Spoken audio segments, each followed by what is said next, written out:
dans 0 secondes.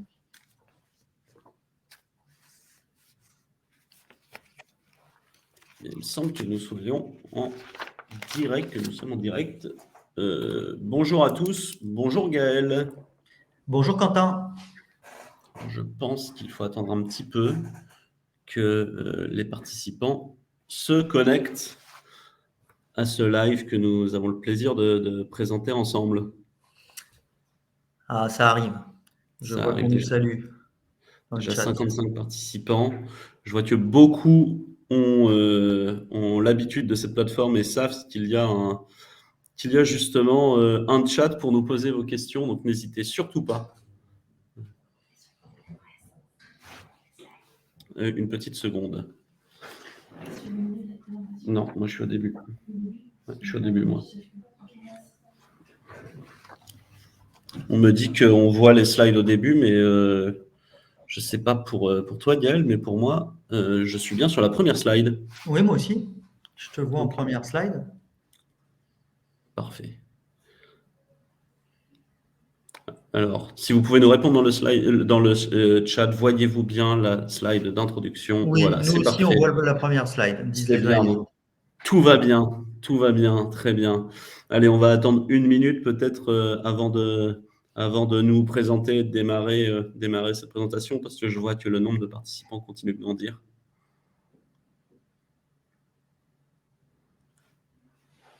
Nous avons 30 minutes.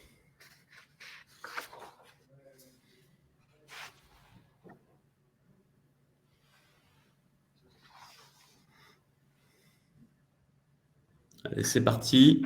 Il est 17h02. Faites un refresh de votre page, mais ça va me déconnecter, ça, si je fais ça, non?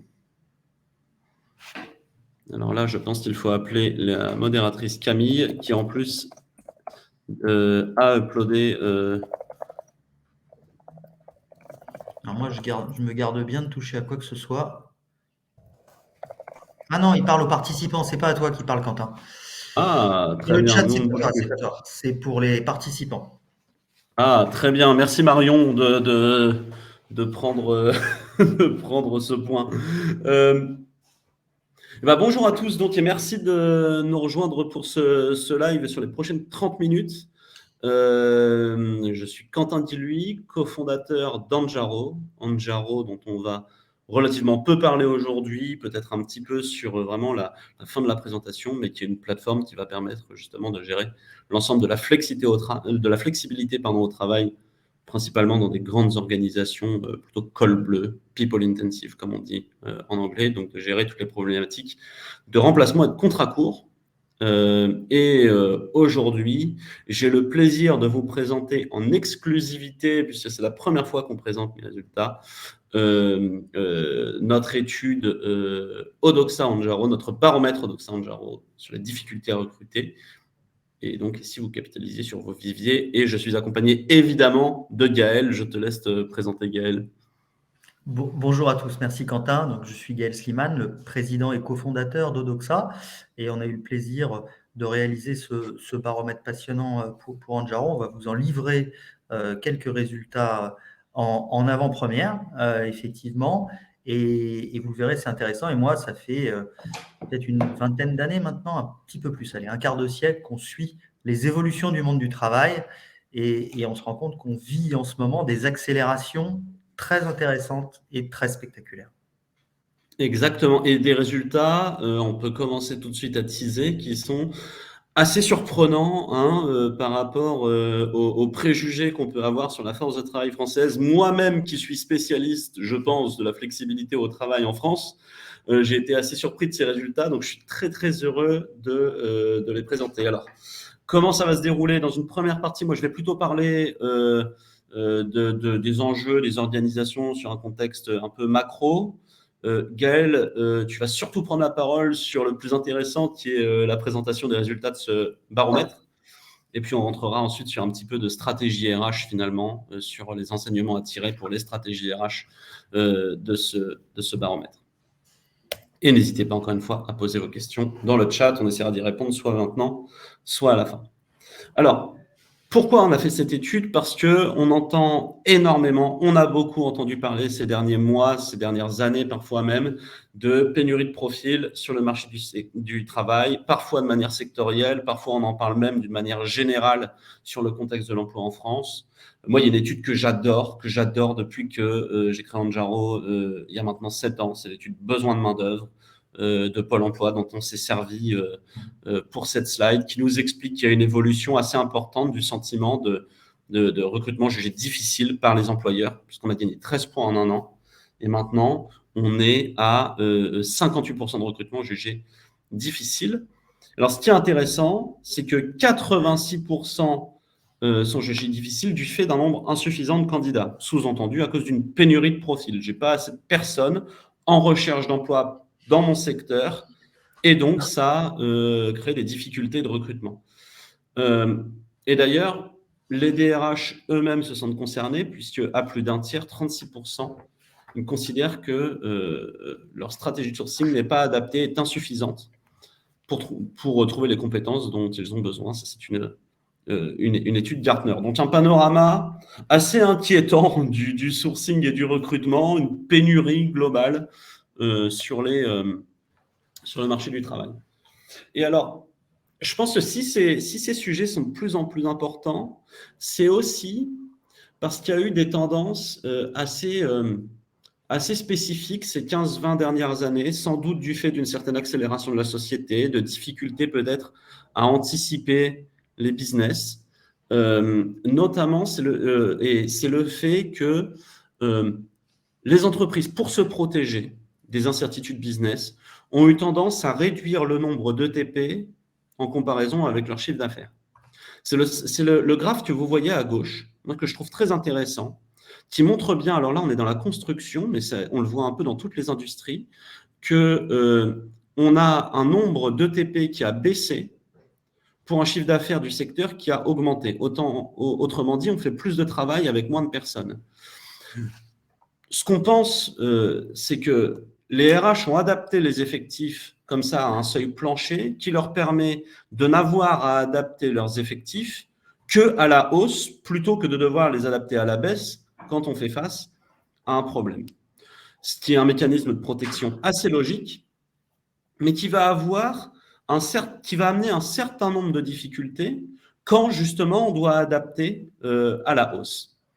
C'est ce qu'on voit sur la slide de droite. C'est-à-dire que ce qu'on voit, c'est que quand on doit adapter à la hausse, quand on doit recruter à l'heure actuelle, on fait face à une pénurie qui fait qu'il est très difficile de combler ces besoins de recrutement. Il est très difficile de trouver des nouvelles personnes physiques qui vont permettre d'aller justement faire le travail qui va permettre à l'entreprise de délivrer sa prestation à hauteur de sa croissance et de son activité. Alors, c'est pour introduire cette étude, puisque ce que vous allez voir, c'est que finalement, ce que les entreprises et surtout ce que les collaborateurs commencent à comprendre à l'heure actuelle, c'est qu'on n'est pas obligé forcément de recruter, puisque, entre guillemets, de toute façon, il n'y a personne, mais qu'on peut aussi justement travailler plus, c'est-à-dire à effectif constant, à nombre de personnes physiques constantes, finalement, gagner en masse salariale, c'est-à-dire gagner des heures disponibles pour justement combler ces problématiques de recrutement. C'est donc une problématique d'optimisation de vivier, en l'occurrence, et c'est, je crois, pour cela que toutes et tous vous vous êtes connectés à ce webinaire. Gaël, je te passe la main, puisque à cette introduction, voyons ce que nous dit ce baromètre. Alors, si cette fois on se projette non plus, c'est vrai que ce sont des études passionnantes, Quentin, que tu as projetées. Si cette fois on se projette non plus du point de vue des entreprises et des recruteurs, mais du point de vue des Français en général et des Français en activité, en emploi, des actifs en emploi, comme on dit, d'autre part, on a balayé, on a monté ensemble une forme de scanographie aujourd'hui de l'emploi en France. On a réalisé cette enquête il y a de ça quelques semaines, mi-octobre, en interrogeant un échantillon représentatif classique d'un peu plus d'un millier de Français, et parmi eux, en regardant, en mettant le focus plus particulièrement sur près de 600 personnes, 587 exactement, actifs en emploi, en activité, en voyant ce que sont leurs attentes, leur posture et leur perception. Et tu l'avais dit en introduction, Quentin, en balayant du coup comme souvent quand on interroge en fait sur les questions RH, en balayant pas mal d'idées reçues. Du coup, premier élément, souvent, et je confirme, c'est vrai, on nous dit les Français sont des râleurs, et quand on fait des enquêtes en benchmark international, on voit bien qu'il y a en France une propension à être plus critique ou plus sévère que dans les autres pays, notamment concernant son job. Pour autant, une fois qu'on a dit ça, globalement, les Français, ils sont plutôt satisfaits. Les Français en emploi, ils sont 76% à dire qu'ils sont satisfaits de leur travail. Et ce qui est intéressant aussi, c'est que depuis la crise Covid, avec le boom du télétravail, alors certes, ça ne concerne pas tous les actifs et tous les salariés, hein, tout le monde ne télétravaille pas ou n'a pas cette possibilité, mais certains l'ont. Et avec le boom du télétravail, on observe une progression de la satisfaction. Encore faut-il raisonner en grosse masse, parce que quand on rentre plus en détail, on voit que notamment chez les plus jeunes et qui manquent d'expérience, ils arrivent dans des entreprises où parfois on leur a dit de télétravailler 5 jours sur 5, et du coup ils sont complètement perdus. Mais globalement, il y a quand même un effet positif. Donc le premier élément, c'est non, ce n'est pas vrai que les Français râleraient tous sur leur job et se plaindraient tous de leur travail. Majoritairement, ils sont satisfaits, et ils le sont même un petit peu plus qu'ils ne l'étaient il y a de ça 3-4 ans avant le Covid. Mais une fois qu'on a dit ça, il y a bien, quand on fait cette scanographie, ce panorama du travail et de l'emploi en France, des difficultés.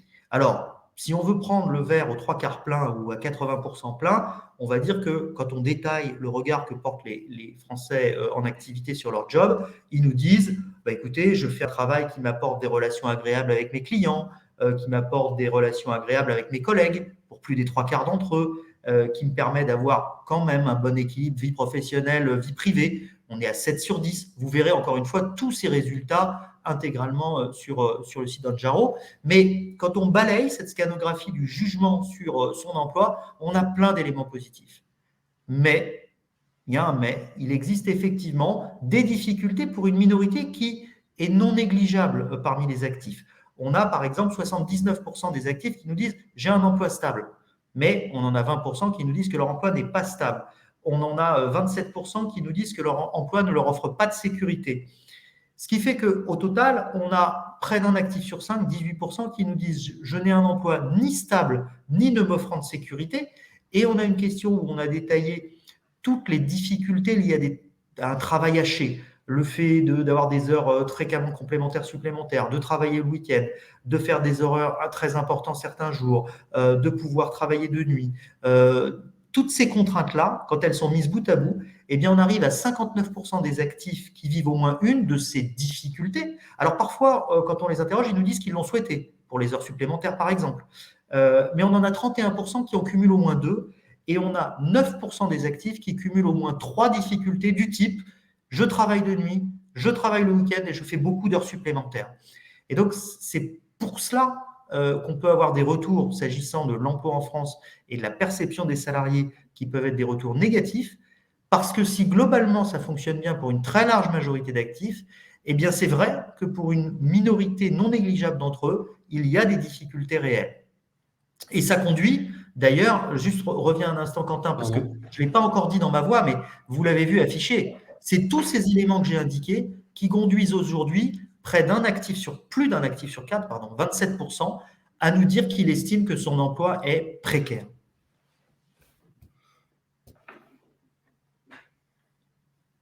Alors, s'agissant de l'emploi, il y a une donnée qui semble inéluctable, incontestable, absolue, de tout temps et pour toujours, le CDI et le sésame, les gens ne jurent que par le CDI. Il y a deux manières de lire les choses. Dans l'enquête, on a posé un certain nombre de questions sur ces sujets.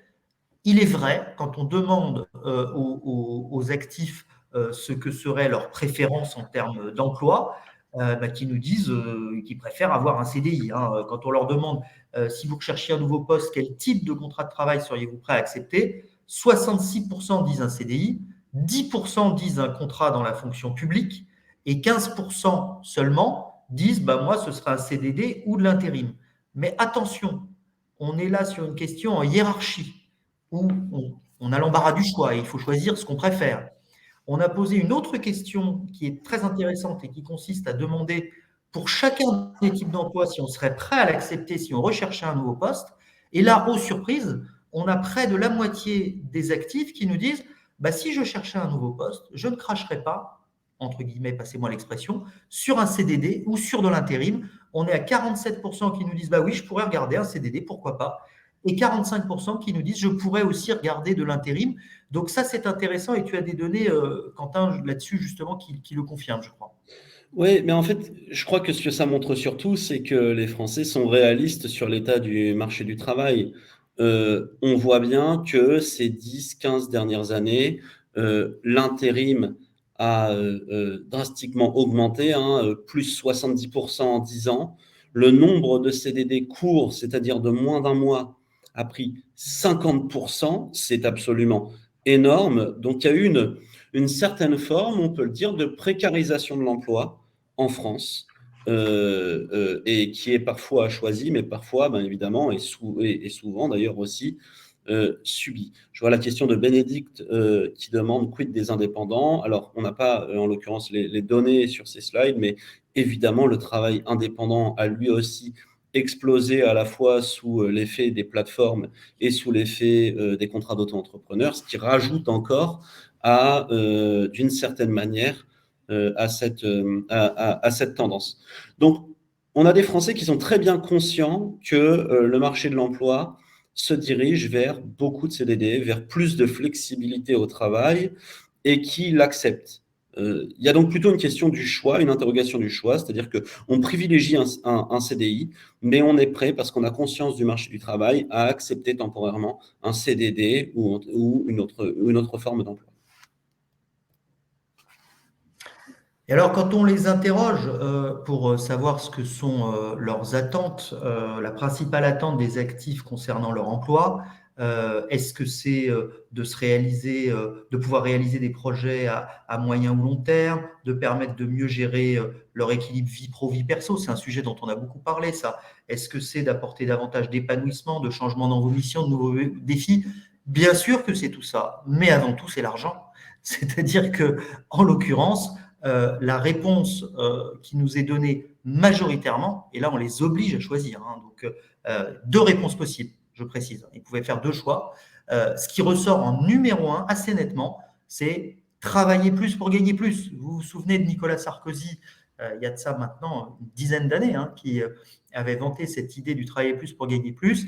Alors, je ne sais pas si ça étonnera les participants, nos auditeurs et spectateurs sur cet échange, mais à un moment où on a une problématique d'inflation majeure, à un moment où on a des préoccupations au pouvoir d'achat qui sont monstrueuses. Je rappelle qu'avant la hausse de l'inflation, alors qu'on avait quasiment zéro inflation, au moment de la présidentielle, le pouvoir d'achat était déjà la préoccupation numéro un. Donc imaginez ce que c'est aujourd'hui. C'est pourquoi le fait de travailler plus pour gagner plus et d'avoir un job qui vous apporte cela, ça sort en un aujourd'hui, alors qu'il y a de ça quelques années, on était davantage sur des préoccupations plus personnelles de care, de pouvoir finalement mieux gérer sa vie perso et sa vie professionnelle. Là, aujourd'hui, il y a cette nécessité-là. J'ajoute que pour balayer aussi des idées reçues, et c'est souvent à ça que servent les sondages, on dit beaucoup que les Français ne travaillent pas assez. En fait, on le dit surtout quand on mesure un volume horaire annualisé, rapporté à l'ensemble de la population, en intégrant le fait qu'en France, on part à la retraite plutôt plus jeune que dans d'autres pays. Mais pour des gens qui sont en activité et qui travaillent, on est plutôt dans un pays où on travaille beaucoup, et même avec les 35 heures, on est dans des situations comme ça. Aujourd'hui, là, on a posé une question qu'on pose régulièrement dans nos enquêtes de climat social et dans nos enquêtes de travail, de baromètre du travail, où on demande aux gens combien d'heures ils travaillent en moyenne. Alors, on interroge l'ensemble des actifs. Dedans, il y a des travailleurs indépendants qui ne sont pas soumis aux 35 heures. Il n'y a pas que des salariés. Mais en moyenne, la réponse donnée déjà, elle peut surprendre parce qu'on est à 36 heures. Alors, c'est une moyenne, on a des tranches, on a des gens qui travaillent moins de 35 heures parce qu'ils sont à mi-temps ou ils ont un jour par semaine posé, enfin, ils sont 4/5e, pardon. Mais on a aussi des gens qui travaillent beaucoup plus, y compris dans ce qui est prévu que ce qu'est le contrat normal de 35 heures. Et donc, en moyenne, c'est 36 heures. Et ils nous disent, je suis censé bosser 36 heures, et ils travaillent 38 heures en temps effectif. Donc, 2 heures de plus que le temps déjà supérieur à ce qu'on imaginerait qui est la durée hebdomadaire légale du travail pour les salariés. Et donc ça, c'est une notion qui est importante aussi parce que c'est peut-être une des choses les plus inégalement réparties que le travail. Ceux qui bossent déjà veulent bosser davantage et ont déjà un volume horaire important. Et puis, il y a peut-être quand même un sujet avec ceux qui ont du mal à rentrer dans le monde du travail, malgré la forte demande que tu évoquais tout à l'heure, Quentin, en introduction. Exactement. Et ça, ce sont des chiffres, moi, que j'ai trouvé absolument édifiants, qui montrent bien justement à quel point la valeur travail en France est forte et évidemment ce grand retour du travailler plus pour gagner plus, qui est quelque chose qui m'a personnellement beaucoup surpris. Alors, ça tombe bien en plus parce que s'il y a bien un sujet qui amène de la flexibilité au travail et qui amène des heures sup, c'est la question de l'absence qu'on a un petit peu voulu étudier. Et alors, on l'a pris sur un prisme assez intéressant qui est l'impact finalement de l'absentéisme. Alors, en gros, on a regardé les chiffres qui sont mesurés un peu partout, hein, qui montrent qu'il y a 4,8% d'absentéisme dans le public, 4,4 dans le privé, donc d'ailleurs c'est pas très loin les uns des autres. Ça aussi déjà c'est un autre préjugé qu'on peut un peu retirer. Mais alors ce qui est assez intéressant, Gaël, c'est que les Français ont une opinion très tranchée sur l'impact des absences et notamment des absences non remplacées. Oui, ils ont là-dessus un regard assez sévère. On a posé une question, alors sur le volet public, ce que vous voyez sur l'écran de gauche, la question précisément, c'est pour un établissement public comme une école ou un hôpital, pensez-vous que gérer les absences de dernière minute, pour des profils comme un professeur, un agent ou une infirmière par exemple, constitue un problème important? Eh ben, on a plus de 9 personnes sur 10, 92%, qui nous disent que c'est un problème important. Et plus de la moitié d'entre eux, une majorité absolue, 51%, nous disent que c'est même un problème très important. Pourquoi? Parce que presque tous les Français, nous avons été confrontés un jour à un problème d'absentéisme de dernière minute à l'école pour notre enfant, à des difficultés que nous ont rapportées des infirmières ou des aides-soignants ou des médecins à qui on avait affaire à l'hôpital. Et donc, on se projette très aisément sur la difficulté que ça représente dans le secteur public. Mais il n'y a pas que le public. Et on a posé aussi la question, parce que je ne suis pas si étonné que ça concerne tant de gens et que ça ait un tel impact sur le public. Mais on a posé aussi cette question sur ces absences de dernière minute d'un salarié pour une entreprise. Est-ce que c'est un problème important pour l'organisation de la production et de la relation avec les clients d'après vous? Et là aussi, on a une proportion comparable, à peine inférieure, de 84% de nos concitoyens qui nous disent bah oui, c'est un problème important pour une entreprise, il faut pouvoir y faire face. Donc il y a une prise de conscience de cela. Et pour des Français qu'on dit souvent être, comment dirais-je, imperméables aux problèmes du monde de l'entreprise, on voit que ça n'est pas la vérité et qu'en réalité, ils mesurent bien la difficulté que ça représente. Et je pense qu'il y a eu il y a un après-Covid qui doit beaucoup jouer là-dessus, qu'il y a évidemment les salariés qui étaient sur le front pendant la période Covid, évidemment, pour lesquels on a bien vu leur importance cruciale dans le fonctionnement du pays et dans le fonctionnement en règle générale des entreprises. Absolument. Alors, on revient un peu sur justement ce travailler plus pour gagner plus, maintenant qu'on a vu un petit peu la volonté des Français.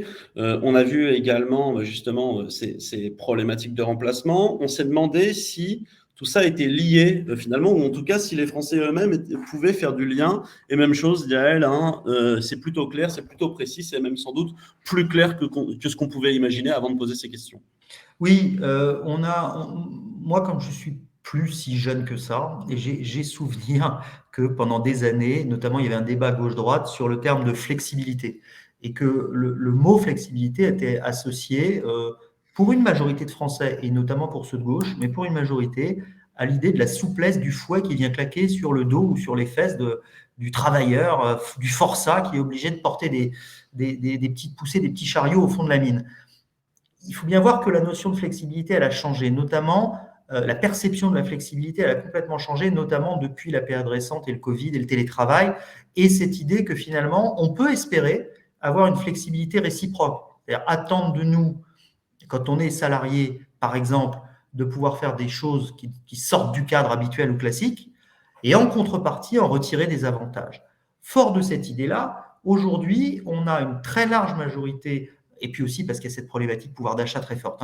Il y a une très large majorité des salariés que nous avons interrogés, et là ce sont spécifiquement les salariés que nous avons interrogés, qui nous disent qu'ils sont prêts à effectuer des remplacements de collègues si on leur offre des avantages pour cela, c'est-à-dire en contrepartie de ces remplacements de dernière minute, qui peuvent être des petites contraintes quand même pour eux, eh bien, une amélioration de rémunération, des congés en contrepartie, tout type de contrepartie.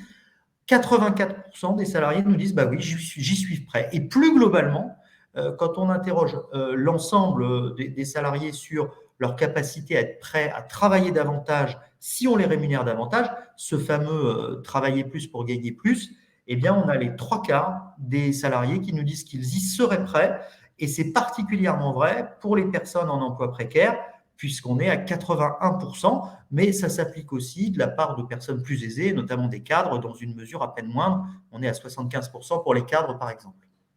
Voilà, ça montre bien une chose, c'est que ceux qui sont dans les emplois les plus précaires ont sans doute une sensation de subir et donc sont à la recherche de, par exemple, plus d'heures ou ce genre de choses, mais c'est quelque chose qui touche finalement toute la population. Un point important de cette étude qu'on n'a pas forcément explicité, c'est que en tant que cadre, parfois responsable ressources humaines ou dirigeant, on voit la flexibilité sous un angle très col blanc de télétravail et compagnie. Nous, ce qu'on voit bien dans cette étude, c'est que la flexibilité de la grande majorité des Français, elle la voit plutôt sur une problématique de mobilité ou de temps de travail. Ça aussi, c'est évidemment une donnée importante. Vous voyez sur la droite un petit peu les données sur Andjaro. Il faut savoir que ça nous a un petit peu moins étonné, même si c'est vrai qu'on ne s'attendait pas à telle proportion dans l'étude. Mais nous, notre métier, c'est entre autres d'aller chercher justement le volontariat déclaré de collaborateurs de grandes organisations pour travailler plus, finalement d'animer leur vivier. Et on a vraiment des effets très, très importants partout en France. Ça aussi, c'est important, c'est qu'il n'y a pas forcément de différenciation. Paris-Province, zone très active versus moins active, rurale versus urbaine. Non, il y a une volonté à peu près partout, identique, dans les mêmes proportions de volontariat pour travailler plus.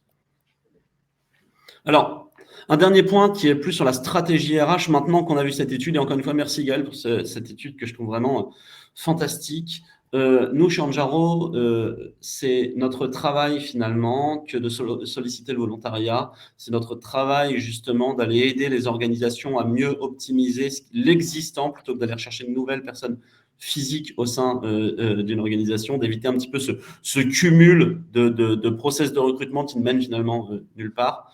Nous aussi, on a des données très intéressantes puisque quasiment, plus de 95% des collaborateurs qui ont une proposition pour travailler sur Andjaro au sein même d'une organisation, puisqu'ils y travaillent déjà ou ont déjà travaillé, l'ont accepté. Sur 400 000 besoins de personnel pourvus en 2022 sur notre plateforme, que 19% qui ont été pourvus par de l'intérim. Le reste, c'est soit des viviers de CDD, soit des collaborateurs volants, soit des heures complémentaires, soit des heures sup. Ce qui montre bien en fait que l'existant au sein d'une organisation, finalement, va permettre justement de pallier les problématiques de remplacement et les problématiques de flexibilité au travail. Voilà ce que nous pouvions dire sur cette étude. Il est 17h28, nous avons 2 minutes pour des questions, si vous en avez dans le chat. Et je me permets d'ajouter que les résultats détaillés sont sur notre site web andjaro.com avec vraiment une étude conséquente que j'ai eue. Alors évidemment, moi je suis passionné par ce sujet, mais que j'ai eu grand plaisir à lire. Et j'espère que vous y trouverez autant de qualité que ce que j'ai pu apprécier. On a 15 minutes de questions-réponses. Suis-je bête? Et nous, on a bouclé dans les temps. Et maintenant, nous, on a bouclé dans les temps justement pour avoir 15 minutes de questions-réponses. Donc, n'hésitez pas. Temps pour échanger avec vous. En tout cas, on a une remarque de Ludovic sur la modulation des temps. Et en effet, c'est un premier pas. Alors, quelque chose qui date pas non plus d'hier, la modulation des temps. Ça fait maintenant plusieurs années que c'est très actif. Mais c'est vrai que c'est quelque chose qui a été plutôt bien mis en place. Nous, là où on peut pousser un petit peu plus loin, Ludovic, c'est sur la partie finalement encore plus flexible, c'est-à-dire plutôt de dernière minute, là où la modulation des temps va avoir quelque chose de beaucoup plus planifié. Ça va être la première partie. Et la deuxième, c'est aussi sur une question de mobilité et de mobilité géographique, alors régionalisée. On ne parle pas de proposer à des collaborateurs de faire Dunkerque-Marseille pour 3 jours, mais en tout cas d'aller travailler sur différents magasins d'une chaîne de retail, de travailler dans différents départements. Ça, c'est quelque chose qu'on voit vraiment de manière assez prononcée, y compris dans cette étude. Alors, une question de Mathilde sur les modalités principales à mettre en place, cette modulation du temps de travail, justement.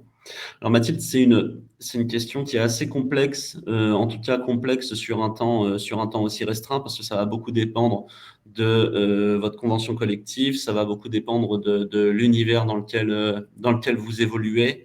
Je pense que je vais faire une réponse un peu en 2 temps. Il y a une problématique plutôt juridique qui va demander de regarder les spécificités de votre organisation, évidemment, qui n'est pas forcément toujours si complexe, dans le sens où il y a toujours une solution pour justement amener une flexibilité de l'organisation. Il y a un deuxième élément, moi, qui me passionne beaucoup plus, qui est la création d'une vraie stratégie de flexibilité. Moi, ce que je repère dans un certain nombre d'organisations, ce qu'on repère chez Anjaro de manière générale, c'est que le sujet de la flexibilité au travail est un sujet qui n'appartient pas à grand monde, qui appartient à la fois au RH, à la fois aux financiers, à la fois aux opérationnels et finalement un peu à personne, et qui est très peu mesuré. Par exemple, je suis assez étonné de voir que la plupart des gens avec qui on parle avant de travailler avec eux ne sont pas capables de connaître leur taux de remplacement, le pourcentage de postes remplacés en temps et en heure au sein de leur organisation, notamment sur les métiers de terrain. Souvent, on n'a pas la donnée accessible pour savoir sur ces postes remplacés combien l'ont été par des heures sup, combien l'ont été par des CDD, combien l'ont été par des intérimaires, combien l'ont été par des collaborateurs volants. On ne connaît pas forcément non plus son plancher d'absence, c'est-à-dire tous les matins, combien il me manque à minima de personnel au sein de mon organisation. Et en fait, le fait que cette donnée soit peu mesurée, encore moins regardée, ça empêche de créer une stratégie de flexibilité et ça fait que la flexibilité, elle est systématiquement subie, elle est systématiquement traitée à la dernière minute, ce qui va créer de la précarité, c'est-à-dire des contrats très courts, pas mutualisés. Ça va créer une désorganisation dans la gestion des viviers, donc des viviers qui vont s'éroder plus rapidement. Et ça va créer un troisième problème, c'est à la fois une problématique de service client et une problématique purement financière, puisque en fait, on va payer plus cher pour gérer cette flexibilité, puisqu'on la gère à la dernière minute, sans organisation.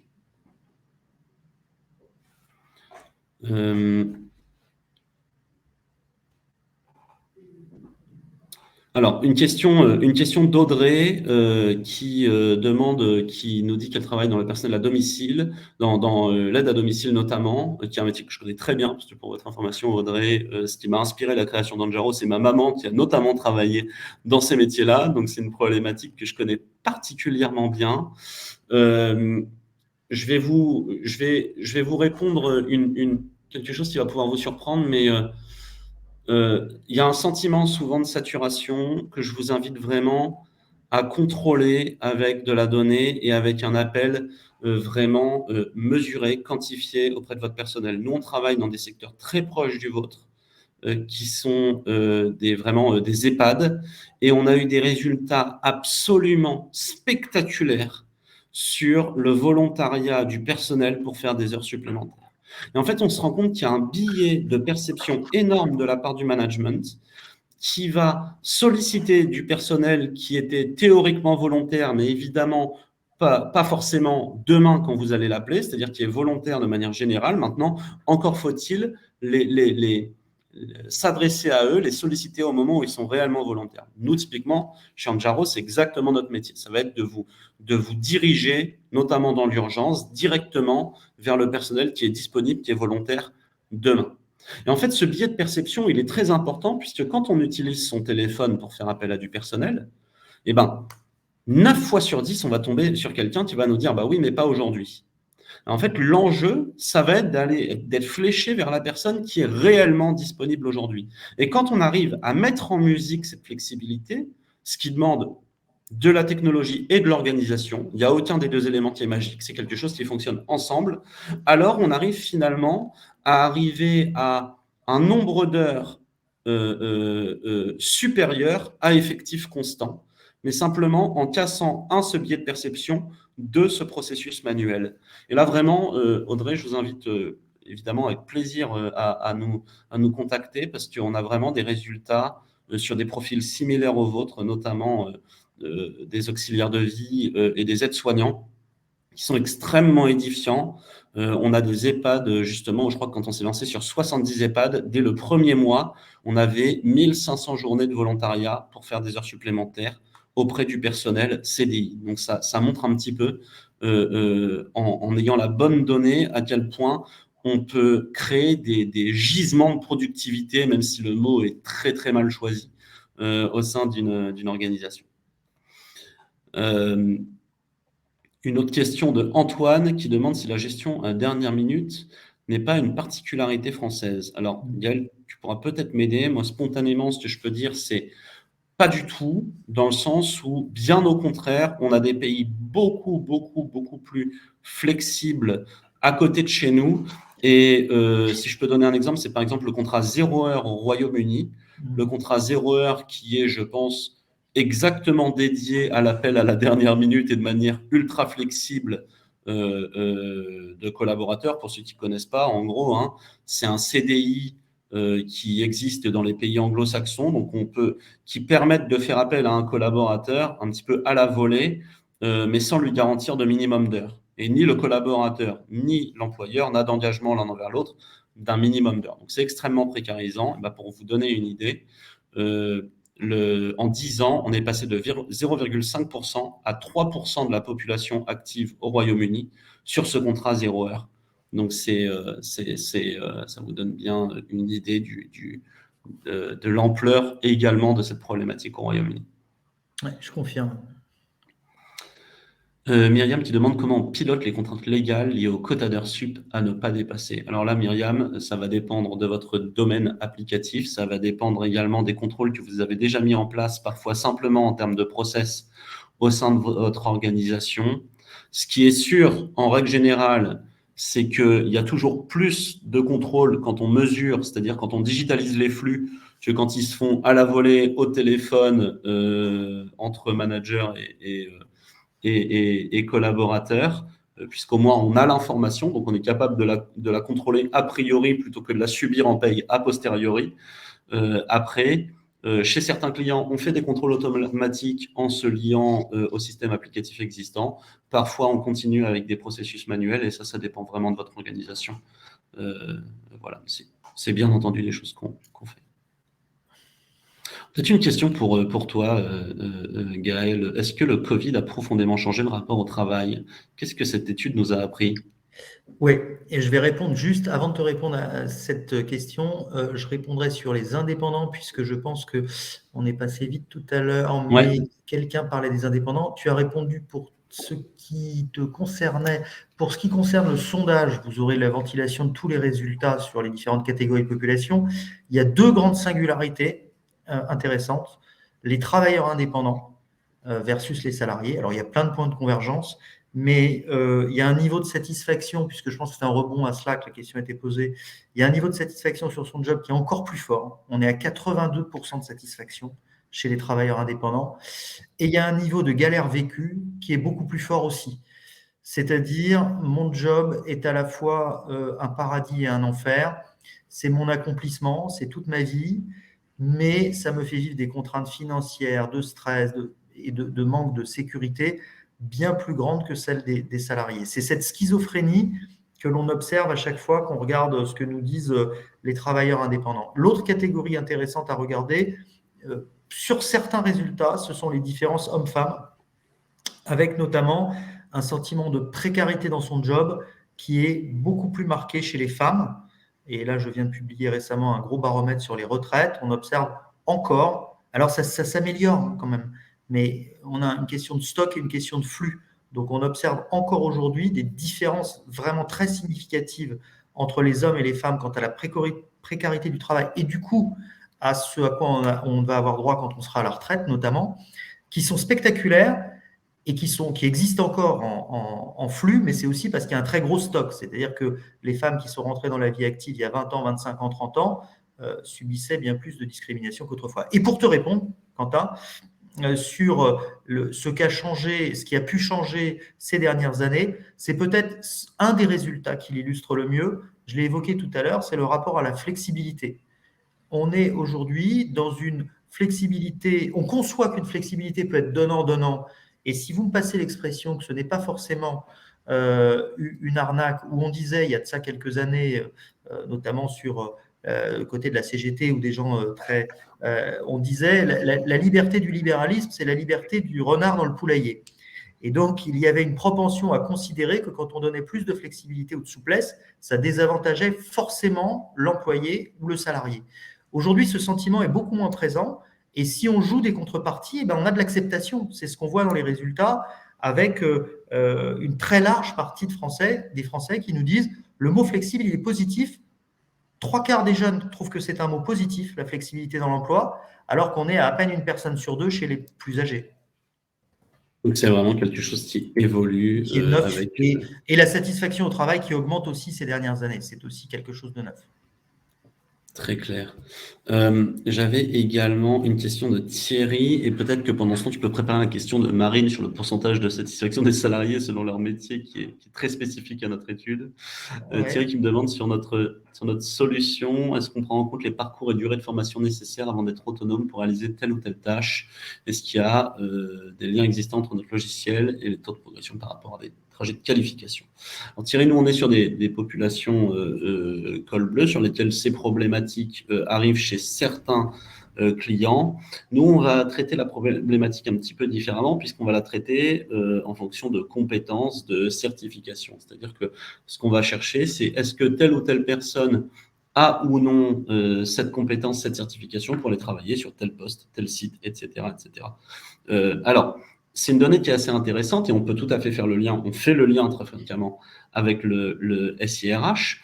C'est une problématique qui est intéressante puisque si on retourne un tout petit peu votre question, elle va permettre à nos clients d'identifier, par exemple pour des lignes de bus ou ce genre de choses, s'ils ont suffisamment de personnel capable de venir travailler en renfort sur telle ligne de bus qui est une problématique très fréquente liée à ce que vous nous dites. Donc ça va nous permettre, avec de la data, avec un peu d'analyse, via ce système de certification, de répondre à la problématique que vous évoquez.